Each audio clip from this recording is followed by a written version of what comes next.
Welcome to the UNEG Working Group on Evaluation Use webinar on From Recommendations to Actions, the role of management responses in promoting evaluation use. My name is Patrick Durst and I'm an evaluation specialist at the UN Women Independent Evaluation Service. I'm also one of the co-leads of Workstream 1 on good practices of evaluation use within the UNEG Working Group on Evaluation Use.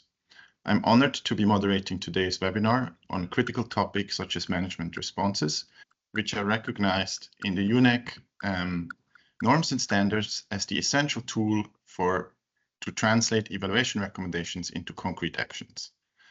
I look forward to engaging with you and the speakers in a discussion and thank our esteemed speakers for volunteering for this webinar. Before we begin, let me share some information on the work that the UNEG Working Group on Evaluation Use does.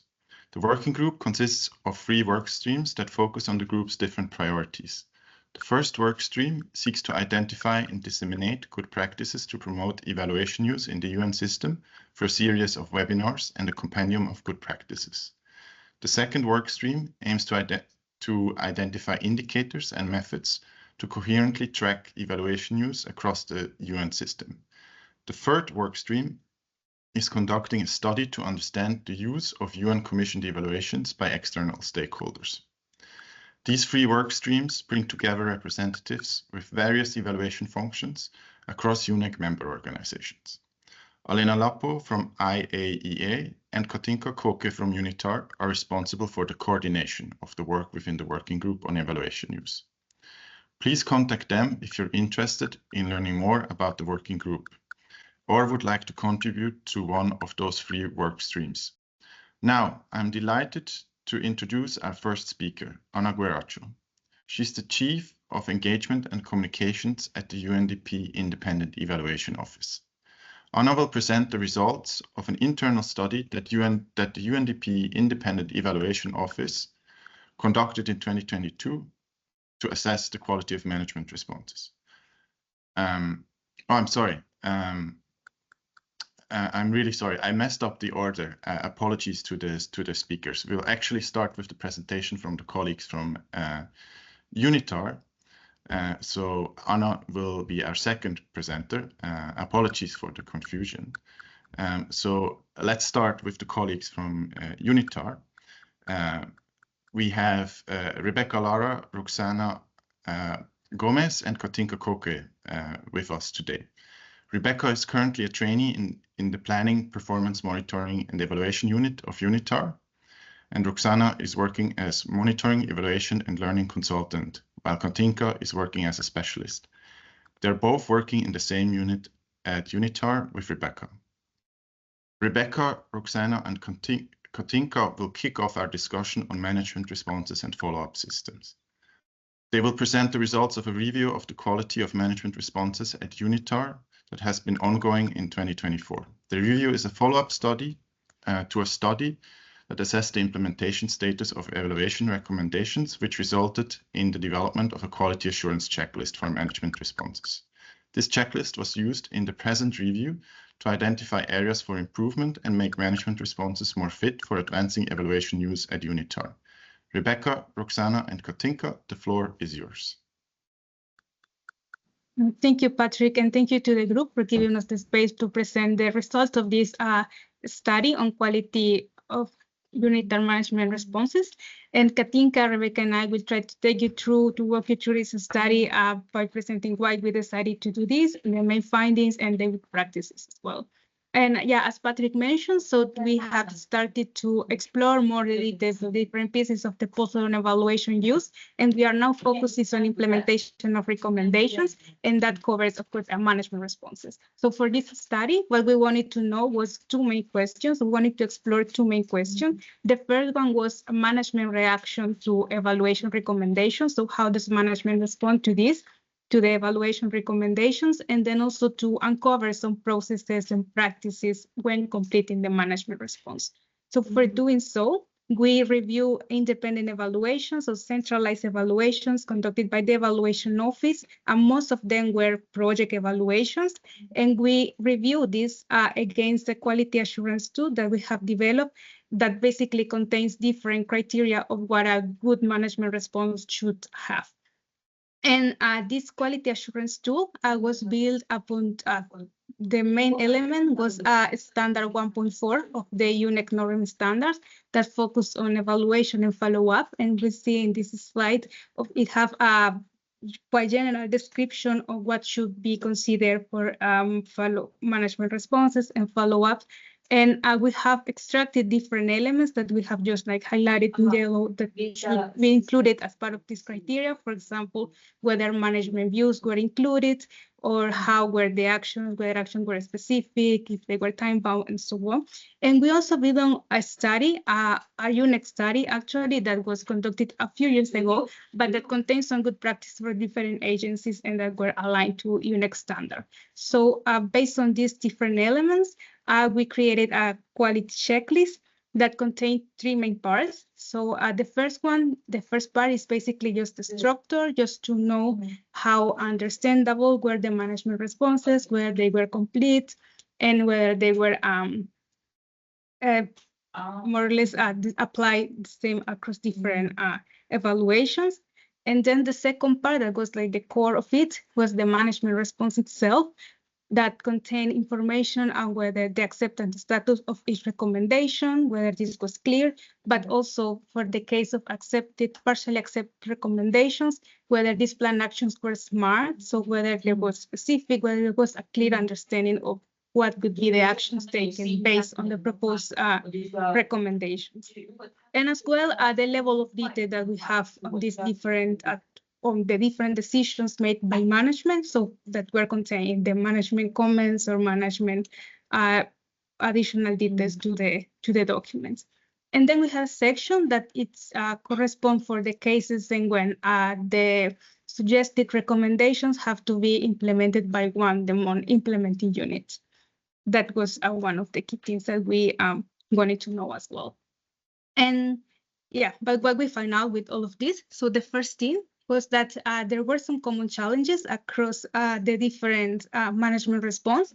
So we could find some things that were quite systematic across the different documents that we have reviewed. And the first thing was that in the case of project evaluations, and more specifically for final project evaluations, the rejection rate was a bit higher, mostly because as there was not continuation, so there was also a less specific actions of what could on why these recommendations were not accepted. That links to the second challenge that does not only apply to project evaluation, but in general to rejected evaluations, that there was not always a clear detail or management comment on why this evaluation was rejected. And even for partially accepted recommendations, it was not always clear what would define the difference between accepted, partially accepted, and why this decision was made. And for the other group, going to the other side for accepted recommendations and partially accepted recommendations, the actions, only some 2/3 of the actions were specific, but good 1/3 were not. So here, there was still a room for improvement on how to provide clear actions to it. And in the case, we also had a column related to budget and resources needed to implement the actions. That this one we found out that was useful for having a clear pathway on how to implement recommendations.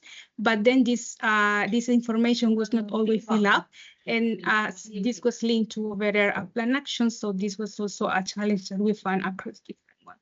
And it comes to the last section of the template for the joint implementation of recommendations. It was indeed a challenge in the case in where there was more implementing units trying to take out the action, because when there was not a specific, let's say, team or person dedicated to implement this, then it was way more difficult for this action to be implemented afterwards, because then the designation of responsibilities that was not done since the beginning affected the follow-up of it. But this was what we get on a general picture, something that was quite repeated across different management responses. But then we also, when reviewing the different or each management response against the template, we found some more specific things that my colleague Rebecca will take you to this nitty-gritties of the evaluation and the strongest and weakest points in the management response unit. Thank you very much, Roxana, for providing us the key elements for understanding the following findings. And for beginning, as you said, we took into consideration the 1.4 standard, UNEG standard, and we identified 5 key elements, as you can see in the picture: management's view, specific actions, and these also have to be concrete, objective, verifiable, time-bound, and also clear on responsibilities of the actions. Also, actions must be addressed, actions address agreed recommendations, and these must be appropriately implemented. Of course, it has to follow up implementation. And based on this, we found that we accomplished fully and partially 4 out of 5 of these key elements, and 1 remained as a challenge. But as soon as we acknowledge this, we updated our management response template that we can see in the next slide, and we included the 3 fields missing, which is responsible of the actions that is planned, the time frame, and also the information source. After acknowledging this, and we continue with the review based on our quality assurance tool, and we found that 87% of the management response template included the acceptance status of recommendations, while 13% included it partially, and it referred to joint projects where different units were involved, and only part of the units referred to the acceptance status of recommendations, either accepted, partially accepted, or rejected. And looking a little bit forward, we went and see, like, from the 31 independent evaluations that we took into consideration of the management responses, 178 recommendations were generated, from which 69% of them were fully accepted and 25% were partially accepted. And from the acceptance status of recommendations, we went through the characteristics of the planned actions, which we assessed against the SMART criteria, which is SMART. And if we can see in the previous slide,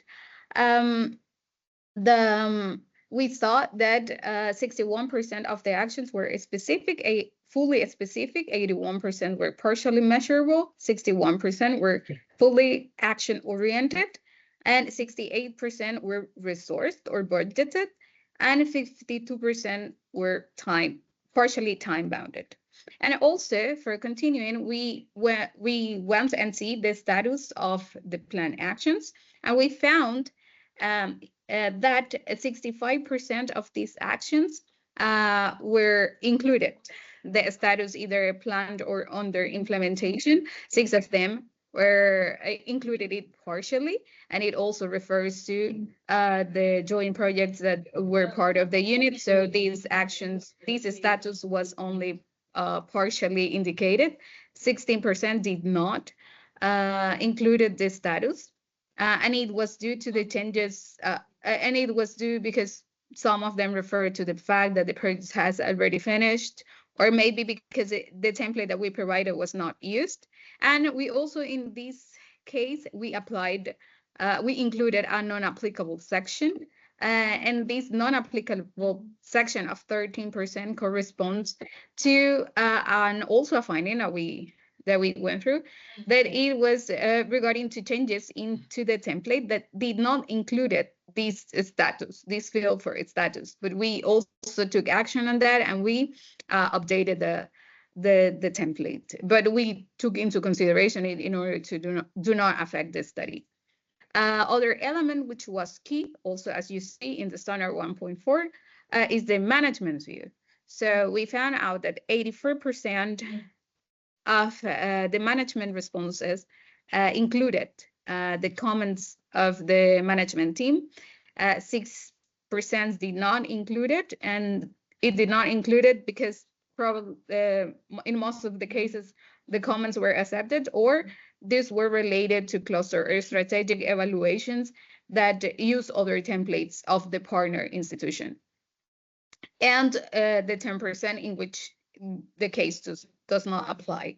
And finally, it is also important to see for us, or to highlight, the involvement and responsibility of multiple units and joint responses that we can see in the next slide, where we found that 61% of the management responses templates that we reviewed did not involve multiple units or joint responses. But from the ones that did, we found that around almost 50% of them included the responsible of these actions, and 84% of these planned actions were done in a coordinated way that we can see in the graph corresponding to the 33%. And for seeing more examples or let's see, specific examples on the good practices that we identified based on these findings. So I head over my colleague, Katika. Thank you so much, Rebecca, and hello, everyone. I'm happy to now present 5 good practices that we were able to extract from our review of management responses. So the first one is about the actions. So we found that management responsive with much detail, concrete actions and explanations provided clear understanding on the way forward and what shall be monitored for implementing the recommendations. Indeed, when reviewing the different management responses, we uncovered a wide variation of the level of detail, actually. So some really included a lot of details, others were as spare as possible with their words. I just want to highlight a few good practices. So we had one management response, for example, that indicated very concrete actions, provided additional comments explaining the context, and also explaining factors that will influence the action implementation and how the actions precisely will be implemented. In another case, similarly, concrete actions were defined, and additional comments were provided that explained how the actions shall be implemented. But also in the case of partially accepted recommendations, it was specifically, really specified and contextualized how the actions correspond to the partially accepted recommendation. We also had another case where actions were defined for each sub-recommendation. You may also know those scenarios where you have a core main recommendations and several sub-points. In our case, sometimes the formulation is this may comprise or this may include. So it sounds a little bit more that there's more room for interpretation. So we also appreciated when in management responses, then there are actions provided for each of those sub-points that really made afterwards the follow-up and implementation of the recommendation much easier for us as well. The next good practice is about timing. So as was mentioned earlier, actually our template wasn't so clear on indicating a time frame, for example, with a date format of day, month, and year. It was more, let's say, optional in the past, but we will be more rigorous and strict in the future. We found that indicating a clear time frame for implementation of recommendation and corresponding action makes them more time-bound and really enhances the commitment to implement them and helps also us with the follow-up, of course. So we had a few mentioned responses that included the column time frame. For example, when we used the UNDP template, because there was a joint project with UNDP, there was this time frame column, and there was indeed a specific time mentioned for implementing the different actions under the recommendations. But we also had cases where even when the column existed, there were vague references to, for example, ongoing or to be confirmed, which obviously we all as human beings can understand, yet we found it really helped when there are specific dates and timeframes provided. Yes, moving to the next good practice. So this good practice is related to funding. Some recommendations are subject to funding, to implement them, and it is hence useful to estimate the required amount to implement the defined actions. We had a few management responses that were very clear on the precise amount in USD that is required to implement a certain recommendation. But I would say the majority of them remained either silent or referred to not applicable, and was also not specific. And I'm having this as a question in my mind on, for example, other not monetized resources, but other type of resources like time, for example, required, or in kind, required to implement recommendations. So this is something that we also found that it's worth specifying other resources required, even if they're not monetized. The fourth good practice is, I think, a very important one. It's also aligned with the good practice number 2 in the UNEG good practice guidelines for follow-up to evaluations. I think you will find the link on the chat as well. This is also what Roxana mentioned earlier. It's on clearly defining roles and responsibilities in implementing the recommendations. So we found that collaboration of different stakeholders for filling in the management responses ensures that all actors feel co-responsible for implementing the recommendations. So whether it is deep consultations in a team, we had a few management responses where really all team members were consulted. So it wasn't only signed by the director or manager, but it was really going to all levels. And also people with different functions and perspectives. Some were heads of partnerships, other were heads of programming or had very technical profiles. There was a wide consultation and really joint completion of the management response, which led to them afterwards feeling all co-responsible for implementing the recommendations. We also had other cases where, for example, this was a project implemented by different UN and non-UN organizations, where a dedicated meeting was scheduled for them to discuss the management response together and fill it in together. And in the end, this also ensured that they all felt co-responsible. So when we followed up with them, we knew everyone agreed to the precise actions that were identified in that management response form. The last good practice that we identified is about this generic nature of recommendations that my colleague Roxana referred to earlier as well. So we found that creating generic recommendations that are applicable to future initiatives allows management to consider how to apply recommendations beyond the project which is ending. This can apply to project evaluations, but it may also apply to other initiatives where simply changes in the organization happen and this activity area programming is discontinued. We had one management response where 3 scenarios were developed, and project management in that case, or management responding, could decide which scenario to choose and hence which type of recommendations. So just to give you the example, the first scenario focused on phasing out, the second scenario focused on maintaining and improving, and the third scenario focused on reforming and revitalizing. So this has really helped management to respond properly and with enough detail to the recommendations and also to implement them afterwards. We had other cases where it was a bit disappointing for us to see that, after the evaluation had finished, there were new developments and the programming was discontinued and the response was kept very short, not rejecting recommendations, still accepting them, but just vaguely referring to planned actions under possible future programming. So not measurable, definitely, and not specific. So not smart enough for us, unfortunately. So that's why we came up with this good practice as an important highlight.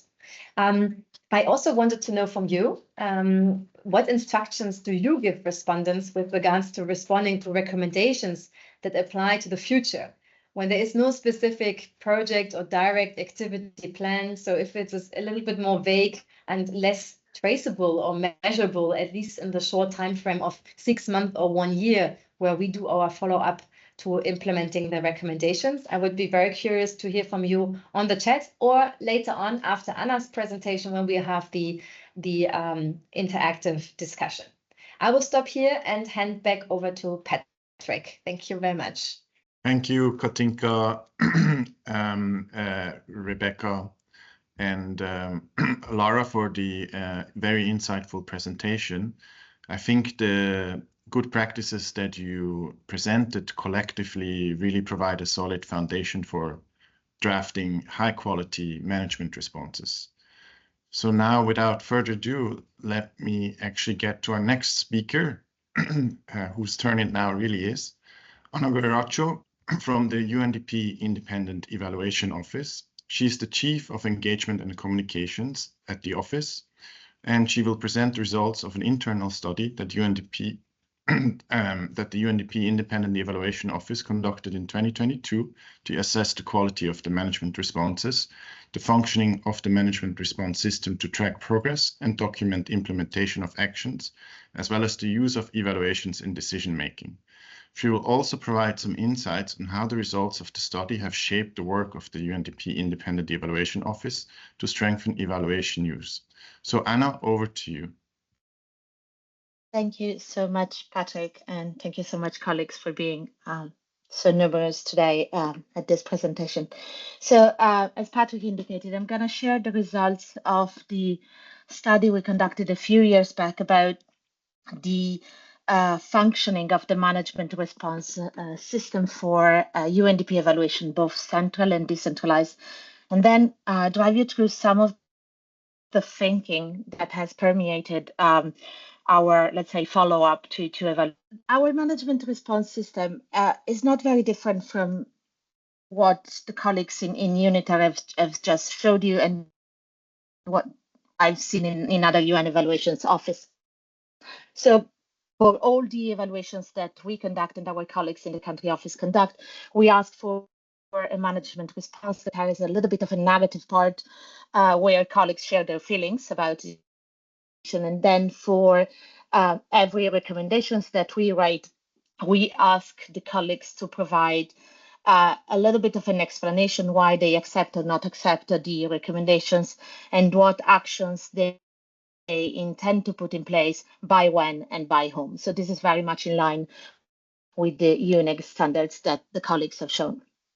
And then all the data that we receive, we kind of put them together and upload on our Evaluation Resources Center, so we then can keep track of how things are going.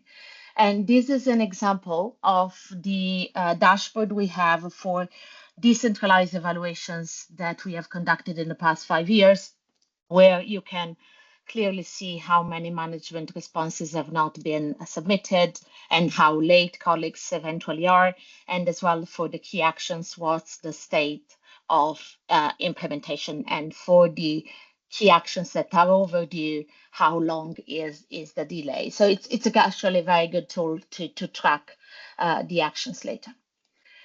So starting from the study. So the study, as Patrick shared, was conducted in 2021, 2022, and covered about 4 years, from 2016 to 2020. And I hope I will honor the work that was done by a consultant and under the supervision of another colleague in sharing the sentiment of it. But essentially, the study had 3 goals. The first one was to essentially check how well our system was functioning. So behind the numbers that we can see in the dashboard, what is the quality of the system? The second one was to identify some good practices, so understand, how what we consider good management responses, in what aspects they are good. And the third one is to understand what are instead the challenges that colleagues face when trying to implement the recommendations we have. So the consultant went through 125 management responses and then conducted around 26 interviews on 10 evaluation reports. So the idea of these interviews was to really have a conversation with UNDP program managers at different levels and understand how the tool was used and how the evaluations themselves were used. the study focused on three aspects. The first one is quality, so looking at exactly the application of the standard, so the coherence between the report, the recommendations, and the management responses, and the clarity of the actions, roles, responsibilities, and timeline that were included in the action plan. Then the study looked at implementation, so at least on paper, if the recommendations have actually been implemented as the evaluations asked UNDP to do. And then the third aspect was about verifiability, which is essentially means whether we had enough information to say that was actually true that the recommendations were implemented as indicated on paper. So what we found, the first good thing is that the system works, in the sense that the overall quality and relevance of the management response and action plan were satisfactory. Also, we found at the moment that the study was conducted that about 3/4 of the actions due in the actions plan had been implemented. But then the study also found, and this is not going to be a surprise to any of you who kind of work in an office that has both central and decentralized evaluations, that the quality of the management response and action plan to centralized evaluation is much higher than that of decentralized evaluation. And that was true, I think, in three respects. The first one is, in general, the quality of the response, which was much higher for a higher evaluation. And the second one is about the clarity and depth of the action that were included in the action plan. So when we look at the percentage that the studies put together in terms of clarity of the action, you see that the gaps is not that significant. More or less, colleagues in UNDP did a good job in indicating how they would implement the recommendations. However, when we look at the, let's say, complexity of the response, it was much lower in decentralized evaluation. And we use a sort of the indicator of having more than one action per recommendation as a sort of a proxy that colleagues did not put too much time in thinking how the recommendation was implemented. An overall point that the study revealed is that it's kind of similar to what the UNITAR colleagues said, is that the management response and action plan lack depth and lack, let's say, details. And there are three, I think, data points that illustrate this. The first one is that we noticed that in around a third of the report, UNDP colleagues sort of handpicked the recommendations they responded to. So they didn't care about responded it to the management response in its entirety, but just decided what to respond to without explaining why the rest was discarded. The second data is that only half of the recommendations, or around half of the recommendations, were explicitly accepted, partially accepted, or rejected. And for the other half, the consultant needed to interpret from the language whether there was an explicit acceptance of the recommendation. And sometimes it was not even possible to do that. And the third element regards implementation, because we noticed that only 12% of decentralized evaluations clearly reported progress in implementation. It was not really clear what difference the evaluation has made in changing the behaviors of our colleagues and their action. One of the aspects that the report look at, and this is very much in our mind at UNDP these days, it's about the incentive system. So what's the point? Why UNDP colleagues should do and should fill in the management response beyond, the duty that they have to. And, part of it, it's honestly on us and on how much attention we put on the management response once the evaluation is over.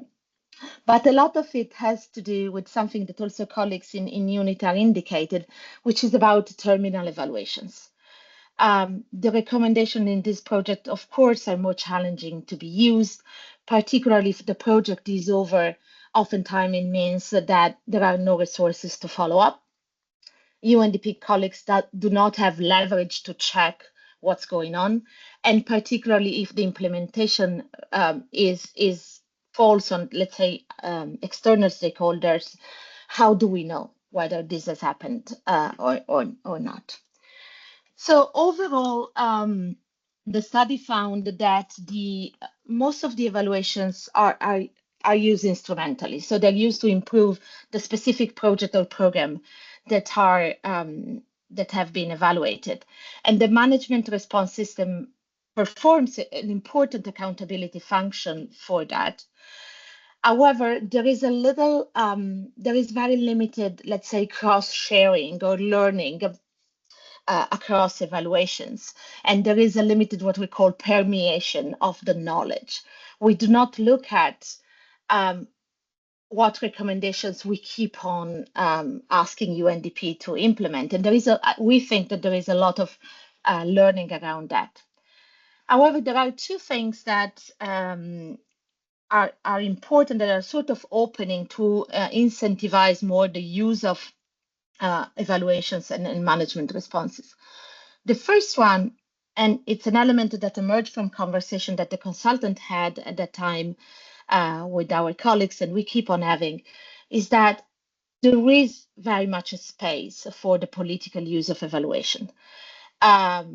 Colleagues really do care of showing that UNDP is a transparent organization. It's important for them to show it. And this is an opening to have conversations around accountability as part of that. And the second one is about the quality, let's say, of the recommendations. We noticed that the fewer recommendations we have in the report, the better is the follow-up. So it's a sort of a call to evaluators to think twice before adding recommendations to recommendations, because there is so much that UNDP colleagues can absorb and then implement. So what happened since? I would be delighted to tell you that this has radically changed the way we run business. It has not, but it has definitely contributed to a new way of working, particularly, I would say, in the last year. So we had quite a few conversations around the report that was produced, including at the executive board. And regularly every year, we track the use of evaluations and the implementation of the management response in annual report with few donors that are really interested in the statistics. And there are conversations at the board around this. Internally also, I think that this study has permeated our thinking and our conversation with colleagues, particularly those in the country office who are responsible for spreading a different evaluation culture, about the use of evaluations for learning. And we also paid more attention to recommendation, following up what I just shared about, the number and quality of recommendation. And if we look at the data that are coming up from our stakeholder survey, it seems that these efforts have paid off. This graph only refers to IEO evaluation, not decentralized evaluation, but we can notice that from 2020 to today, the quality of our recommendations, or the perception of the quality of our recommendation, has really improved, although we still have to work on their actionability and utility. And then this is very much work in progress, work that we've started doing in the last year since our new director came on board. We're trying to move past the dichotomy that kind of lies behind the management response of us versus them, our report versus their action. And how we're doing that is that we are studying a little bit more how we can influence the decision making within the organization, and using a little bit of behavioral science tool to understand what are the entrance point for us to be able to have better results when it comes to use of evaluation. And we're trying to think, I would say, more about utility than use of evaluation. Or perhaps we're trying to think about utility before thinking about use. And how we're doing that, we're essentially working on three aspects. The first one is that we are really stepping up on our relationship with the rest of the house. And for those of you who are familiar with the ladder of co-production by the New Economics Foundation and Nesta, we're moving on the ladder from consulting to engaging. And we are investing resources on making sure that our communication, which was very much directed towards the outside world, is also looking inside. So investing time in human relationships and in strategic and internal communication. And the last part, which we are implementing, let's say, step by step, is how to have shorter reports and how we can use storytelling to create a narrative, a clear narrative in the report that kind of integrates the OECD DACA criteria, but is not as structured as we had in the past. So as regards the management response system, we haven't changed it so far. It's in our plan for 2024-2025. And there is definitely work to be done there to make sure that people take it seriously and also that we leverage the learning and the knowledge out of it. But one thing that we want to create is making sure that the management response is not the end chapter, but is part of a system of dialogue with the rest of the organization. I'm gonna conclude there and thank you so much for the attention and look forward to the Q&A. Thank you so much for the great presentation, Anna. I do believe that, you know, the notion of our evaluation, their actions, persists in evaluation units in the UN system, but we can also address this during the Q&A session. Indeed, a paradigm shift is required to ensure that evaluations influence change within our organizations. But let's now start with the Q&A session. To kick things off and get the discussion started, we will begin with 3 questions based on the presentations of our speakers. We have prepared the questions in Mentimeter, and the first question should appear on your screen shortly. So, does the evaluation unit in your organization quality assure management responses before they are finalized and published? So, we do see that in the majority of organizations, the evaluation unit actually conducts some form of quality assurance before the management response is completed. But there's also a large proportion where this does not seem to be the case. So let's move on to the second question. To what extent is the management response template of your organization aligned with UNEG standard 1.4? Is it fully aligned, partially aligned, not at all aligned, or you might simply not know? Maybe let me recall UNEG standard 1.4. So first, the management response should clearly indicate whether management accepts, partially accepts, or rejects the recommendations. Secondly, it should detail concrete, objectively verifiable, and time-bound actions to address the recommendations. And third, it should clearly define roles and responsibilities for the implementations of key actions. All right, we have some colleagues that are not sure whether the management response template is aligned with UNEG standard 1.4. One participant indicating that it is not at all aligned, but mostly it seems to be aligned. So we have a majority of people saying that in their organizations, the template for the management response is indeed fully aligned with UNEG standard 1.4, which is very encouraging. So let's move to the next and last question. What factors could explain the differences in the quality of management responses? So please note that you can indicate 3 factors in your response. You'll see a window opening with 3 different fields where you can type in text. However, you do not necessarily need to identify 3 factors and can just submit 1 answer. See, there's a lot of information around the clarity of the recommendations, the timeliness of the recommendations. Indeed, it's very important for evaluation reports and the recommendations to be released in time to influence key decision-making cycles within an organization. We also have culture. which I believe is probably more related to the implementation of the recommendations rather than the quality of management responses, but could obviously also affect the quality of management responses, whether there is buy-in and ownership of the evaluation function within an organization. Yeah, and I think that's more or less the key points. Actionability, of course, and we have management buy-in, which could be subsumed under the evaluation culture.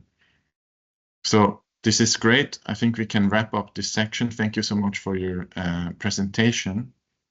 We just have a few minutes left for the Q&A session. So we have one comment in the chat saying that maybe it would be good to promote conceptual use of evaluation in case of ex-post evaluation to influence the broader thinking about issues in general beyond the evaluated programs. Management responses tend to focus more on instrumental use. I think that's a very good observation. I'll move on, as this is more of a comment rather than a question, if this is okay. Are there any tools or frameworks that the panelists suggest to be adopted on top of management responses to capture broader use of evaluations? At UNICEF India, we are piloting some tools to do exactly that.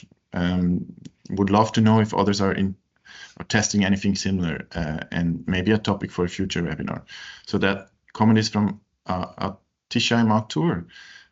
Very interesting question. So maybe I'll keep one more question to see how can managers help see management responses as a dialogue for forward thinking and a learning opportunity, and not just as a ticking box exercise. And yeah, what role does the independence of evaluation units play, and the separation of roles between the evaluation function and management? I think echoing the sort of like notion of our evaluation, their actions that Anna mentioned in her presentation. Perhaps we can start with those three questions. Do we have any reactions from any of our speakers? Katinka? Yes, thank you so much for the questions. Maybe very briefly with regards to other tools to measure use beyond management response. As Patrick mentioned in the beginning, the working group actually has a substream currently working on coming up with alternative indicators. There was also a paper developed last year by the working group on a list of indicators, and I just wanted to mention a few others that are not management response. There is, for example, one that refers to the extent to which users indicate through survey that they have used, any sort of not either findings, or also we can also think about process use from the evaluation. So not necessarily strictly implementation of recommendation, but use of other elements from the evaluation. There's of course various satisfaction surveys, by where you can also ask about utility, as Anna has pointed out earlier, and learnings from the evaluation process or results and findings, of course. The idea is also to look into, for example, governing boards and their use of evaluation evidence or reference to. The same could apply to donors or others. Just to give you a few examples, there are more potential indicators, for example, to what extent evaluations are mentioned or referred to in policies, strategies, or planning documents, or let me just give you one more, or in briefings of senior management meetings. Yeah, so there's a very long list of potential indicators to measure use beyond the management response that can, as Anna says, contribute to this whole system where management response is, of course, a good part, but not everything, to quote you, Anna. Thank you, Katinka. Anna, do you have anything to add to this or any of the other questions? We also have participants having their hands up. Maybe just some quick reactions, if any. Very, very quick. So yes, we do survey, we have conversations around it. So like Katinka said, the only time that I've seen something more structured in my career, and I know that there are quite a few OIOS colleagues here on this conversation, is that we did a 3-year after the evaluation, we did a 3-year study on the implementation of recommendation. That was something that was regularly done. there. So that's another element.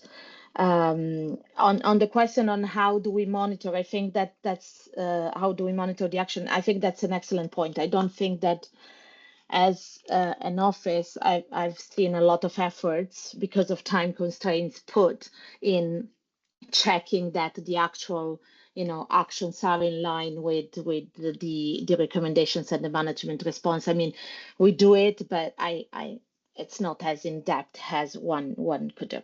Thank you so much, Katinka and Anna. We have Janet Murawski, who has her hand up, so I'll give her the floor to ask a question. Yeah, thank you so much for the comprehensive presentations. It's interesting to know what other offices are doing when it comes to management responses. I do have a couple questions for our colleagues. For those in UNITAR, I'm curious to know your management responses. Like, is the system based on an online platform, or is it like Excel sheet or paper-based and stuff like that? And then I think for UNDP, if I'm not mistaken, it's online. For UNDP, I was particularly struck by the point that was raised that there's a big difference between the quality of management responses between the centralized and the decentralized evaluations, and I was just I'm very interested to know why that is. And both organizations mentioned the rejection of management responses. So I wonder who is responsible for rejecting the management response. Is it an evaluation officer in the unit, or is it someone else like senior management if it goes up? So I wonder who's responsible for that, and how does it get resolved? And yeah, and so I'm raising these because, I mean, for us in the ILO, we created an online management system back in 2018, which is quite sophisticated, and we have improved drastically the quality of our evaluation reports because there are a series of people in the chain of command who are responsible for making sure that the quality is there, from the project manager to the director that's either in the field or in HQ, and so on and so forth. And I think also what has helped us out is that the quality and the status of management responses every year are submitted to our governing bodies. So there's a big onus on everyone involved to make sure that we have quality management responses for accountability, et cetera, reasons. So I know I just raised a couple points very quickly, but I'll also share our guidance as well on how we did this as well. So thank you so much, and over to you. Thank you, Janet. We also have Claudia, who has had her hand up, so maybe she has some similar points. So I'll let her take the floor as well, and then I'll give it to the speakers for a quick round of responses. More than a question, I wanted to kind of raise things that are, challenges that are similar. I see from UNDP that, Anna, you mentioned that there are differences between decentralized and centralized in terms of quality of management responses. In UNDP, on the contrary, most decentralized evaluations do have management responses, and we are kind of struggling with still actually getting management responses from decentralized evaluations. We're probably like at 20%. But the other thing I wanted to raise that I think is very important that Anna said is that if we want to get better management responses, the onus is on us for recommendations to be better, to be of better quality, to be more concrete, to be less vague, to be less. So you mentioned this of, if we can't expect management responses and, how they're going to respond to a certain recommendation if the recommendation is vague, is not clear, does not really, deal with the issue at hand. And we've really seen this when you go back to recommendations from, evaluations some time ago. We were quite surprised to what extent many of them were vague. So I said, if I had to write a management response for recommendations that are so vague, I would not be able to do so. So I think we also have to start from there. again, no question there, but I just wanted to raise that we have very similar challenges, and thank you again for the presentation. It was really interesting. No, thank you so much. No, very important comment, Claudia. And my colleague, Roxana just mentioned on the chat, indeed, our next study is about the quality of recommendations. We have already started working on that because we really have to work backwards to identify all the drivers that can influence use. So interested, by the way, in case others of you have done studies in that regard on quality of recommendations. I know a few, WFP and FAO, I know, and maybe others too. So please let us know. All guidance is welcome. Just quickly responding to Janette's question on, yes, so we don't use an electronic system in the first place. So we have management response completed in an online, in an online document. Afterwards, we ourselves fill in our electronic system, and then there's an automated follow-up with project management on the implementation of those recommendations. But the management response in the first place is a document. But maybe that's then differently at UNDP. I know, Anna, you said you have an electronic system, so over to you. So the point made by Janet quickly, so the difference in quality, I think it's related to two main factors. So the first one is most of the evaluations that we do are about country program or thematic evaluations, while most of the evaluations done by the country offices are projects. So as I said, I go back to the incentives. We evaluate things that continue. So there is an interest in UNDP to use these findings to improve. While for projects that are over, what's the point? I go back to that. So the second thing is the capacities.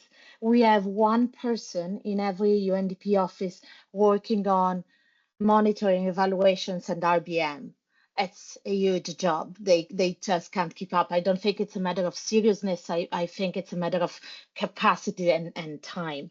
What has helped, and I go back to the point by Claudia, is that because we report every year to the board about the degree of implementation, some members of the board are really interesting, almost obsessed with this point. So we have sort of champions, if you want, that insist on going back to UNDP and saying, you need to improve this, you need to improve this.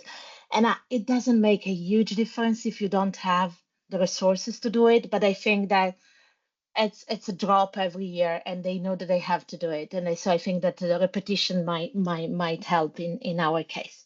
Okay, thank you so much. There's so many interesting things that have been emerging here, and some issues that we could not fully address. I encourage any of the participants to directly reach out to the speakers. We shared their contact details. If you have any further questions, we are planning to have the next webinar around October or November this year. The topic is not clear yet, but we'll reach out through the UNEG mailing list. Lastly, I would like to express a big thanks to all the speakers, Katinka, Alara, Rebecca, as well as Anna. Thank you so much for taking your time today and really sharing very interesting and important insights on the role of management responses in influencing evaluation use. It's been so interesting to follow this discussion, and we're happy that so many participants joined us today and were able to stay on. Thank you so much, and have a good evening, good afternoon, and good rest of your morning. Bye, everyone.